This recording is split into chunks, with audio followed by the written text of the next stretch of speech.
ನಮಸ್ಕಾರ ಸ್ನೇಹಿತರೆ. ನಮ್ಮ ನೋವು, ನಮ್ಮ ಪ್ರೀತಿ ಒಳಗಿರುವಾಗ ದೇವರು ಹೊರಗೇಕೆ? ಹೌದು ಸ್ನೇಹಿತರೆ, ಇವತ್ತಿನ ಈ ಇಡೀ ಜಗತ್ತು ನೆಮ್ಮದಿಯನ್ನು ಹೊರಗಿನ ಪ್ರಪಂಚದಲ್ಲಿ ಹುಡುಕುತ್ತಾ ಓಡುತ್ತಿದೆ. ಆದರೆ ಇವತ್ತಿನ ಈ ವಿಡಿಯೋವನ್ನು ನೀವು ಪೂರ್ತಿಯಾಗಿ ನೋಡಿದರೆ ನಿಮ್ಮ ಜೀವನದಲ್ಲಿ 3 ದೊಡ್ಡ ಪ್ರಯೋಜನಗಳಾಗಲಿವೆ. ಮೊದಲನೆಯದಾಗಿ, ನಿಮ್ಮ ಮನಸ್ಸುಗಳು ಕಾಡುತ್ತಿರುವ ದೀರ್ಘಾವಧಿಯ ಆತಂಕ ಮತ್ತು ಕಷ್ಟಗಳು ದೂರವಾಗಿ ಆಂತರಿಕ ಶಾಂತಿ ಸಿಗುತ್ತದೆ. ಎರಡನೇದಾಗಿ, ದೇವರನ್ನು ಹುಡುಕುವ ಹೆಸರಿನಲ್ಲಿ ನೀವು ಮಾಡುತ್ತಿರುವ ಬಾಹ್ಯ ಅಲೆದಾಟ ನಿಂತು ನೆಮ್ಮದಿಯ ನಿಜವಾದ ದಾರಿ ಸಿಗುತ್ತದೆ.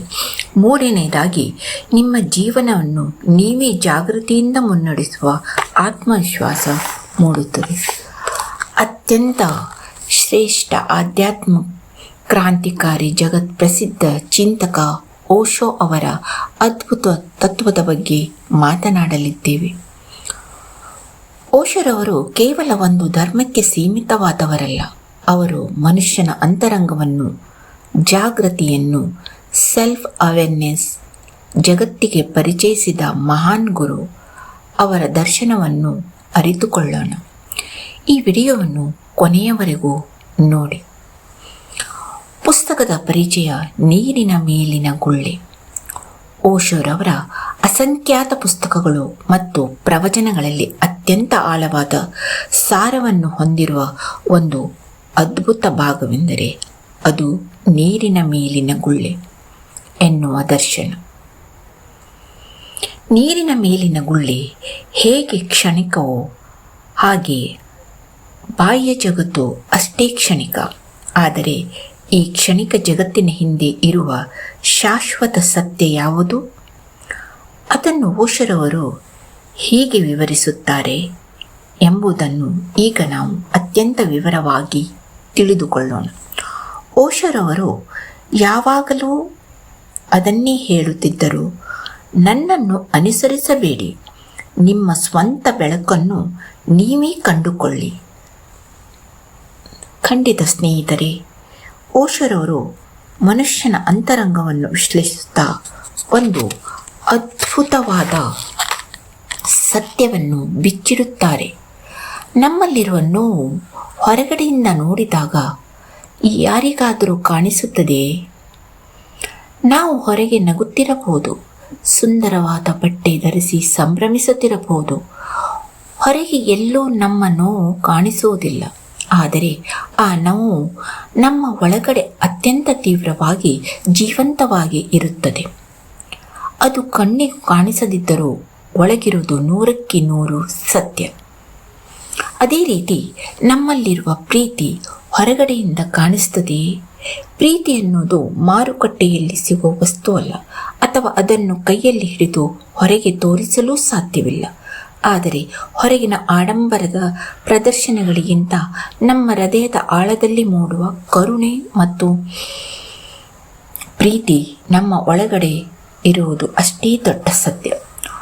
ನೋವು ನಮ್ಮೊಳಗೆ ಇದೆ, ಪ್ರೀತಿಯೂ ನಮ್ಮೊಳಗೆ ಇದೆ ಎನ್ನುವುದನ್ನು ನಾವೆಲ್ಲರೂ ಒಪ್ಪಿಕೊಳ್ಳುತ್ತೇವೆ. ಆದರೆ ದೇವರ ವಿಷಯಕ್ಕೆ ಬಂದಾಗ ಮಾತ್ರ ನಮ್ಮ ಯೋಚನೆ ದಿಕ್ಕು ತಪ್ಪುತ್ತದೆ.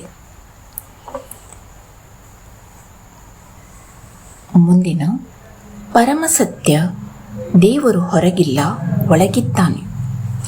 ಇವತ್ತು ಮನುಷ್ಯ ದೇವರನ್ನು ಎಲ್ಲೋ ಹೊರಗಿನ ದೇವಸ್ಥಾನಗಳಲ್ಲಿ, ಕಲ್ಲು ವಿಗ್ರಹಗಳಲ್ಲಿ ಅಥವಾ ತೀರ್ಥಯಾತ್ರೆಗಳಲ್ಲಿ ಹುಡುಕುತ್ತಾ ಇಡೀ ಜೀವನವನ್ನು ಕಳೆಯುತ್ತಿದ್ದಾನೆ. ಇಲ್ಲಿ ಓಶೋ ಅವರು ಪ್ರತಿಯೊಬ್ಬ ಮಾನವನು ಎಚ್ಚರಗೊಳ್ಳುವಂಥ ಒಂದು ಕ್ರಾಂತಿಕಾರಿ ಪ್ರಶ್ನೆಯನ್ನು ಕೇಳುತ್ತಾರೆ. ನೋವು ನಿಮ್ಮೊಳಗೆ ಇದೆ, ಪ್ರೀತಿಯೂ ನಿಮ್ಮೊಳಗೆ ಇದೆ ಎಂದ ಮೇಲೆ ದೇವರು ಕೂಡ ನಿಮ್ಮೊಳಗೆ ಇರಬೇಕಲ್ಲವೇ? ಹೌದು ಸ್ನೇಹಿತರೆ, ಅದು ಹೇಗೆ ಇಲ್ಲ ಅಂತೀರಾ? ನೀವು ಹುಡುಕುತ್ತಿರುವ ಆ ದೈವಿಕ ಶಕ್ತಿ ನಿಮ್ಮ ಉಸಿರಿನ ಆಳದಲ್ಲಿ, ನಿಮ್ಮ ಆತ್ಮದಲ್ಲೇ ನೆಲೆಸಿದೆ. ಹೇಗೆ ನೋವು ಮತ್ತು ಪ್ರೀತಿ ಹೊರಗೆ ಕಾಣಿಸದೆ ನಿಮ್ಮ ಒಳಗಡೆ ಅತ್ಯಂತ ಜೀವಂತವಾಗಿದೆಯೋ, ಅದೇ ರೀತಿ ಇಡೀ ಬ್ರಹ್ಮಾಂಡವನ್ನು ಮುನ್ನಡೆಸುವ ಪರಮಾತ್ಮನು ನಿಮ್ಮ ಒಳಗೇ ಇದ್ದಾನೆ. ದೇವರನ್ನು ಹೊರಗಿನ ಪ್ರಪಂಚದಲ್ಲಿ ಹುಡುಕುವುದು ಕೇವಲ ಭ್ರಮೆ. ಯಾವಾಗ ನೀವು ನಿಮ್ಮೊಳಗೆ ಹೋಗುತ್ತೀರೋ ಆಗ ನಿಮ್ಮ ಪ್ರೀತಿ ನಿಮ್ಮೊಳಗಿರುವಂತೆ ಆ ದೇವರು ನಿಮ್ಮೊಳಗೆ ಇರುವುದು ಸಾಕ್ಷಾತ್ಕಾರ ನಿಮಗಾಗುತ್ತದೆ. ಅದು ಸತ್ಯವೂ ಕೂಡ. ಸತ್ಯವೇ ದೇವರು. ನಾವು ಯಾವುದೇ ಕೆಲಸವನ್ನು ಮಾಡಲಿ, ಅದು ಊಟ ಮಾಡೋದಾಗಿರಬಹುದು, ಆಫೀಸ್ ಕೆಲಸವಾಗಿರಬಹುದು, ಅದನ್ನು ಪೂರ್ಣ ಜಾಗೃತಿಯಿಂದ ಎಚ್ಚರದಿಂದ ಮಾಡಬೇಕು. ದಿನದಲ್ಲಿ ಕನಿಷ್ಠ 15 ನಿಮಿಷಗಳ ಕಾಲ ಮೌನವಾಗಿ ಕುಳಿತು ನಿಮ್ಮ ಉಸಿರಿನ ಮೇಲೆ ಅಳತೆ ಇಳಿಯಿರಿ. ನಿಮ್ಮೊಳಗಿನ ನೋವನ್ನು ಒಪ್ಪಿಕೊಳ್ಳಿ. ಸತ್ಯ ಏನು ಅಂತ ಅರಿವಾಗುತ್ತದೆ. ಕೊನೆಯದಾಗಿ ನಾನು ಹೇಳಿ ಬಯಸುವುದಿಷ್ಟೇ, ಪ್ರೀತಿ ನಮ್ಮೊಳಗೆ ಇರುವಾಗ, ನೋವು ನಮ್ಮೊಳಗೆ ಇರುವಾಗ ದೇವರು ನಮ್ಮೊಳಗೆ ಇದ್ದಾನೆ, ಹೊರಗಡೆ ಎಲ್ಲೂ ಇಲ್ಲ. ನಿಮ್ಮೊಳಗೆ ಪಯಣಿಸಿ ನಿಮ್ಮದೇ ಆದ ಸತ್ಯವನ್ನು ನೀವೇ ಕಂಡುಕೊಳ್ಳಿ. ನಮಸ್ತೆ.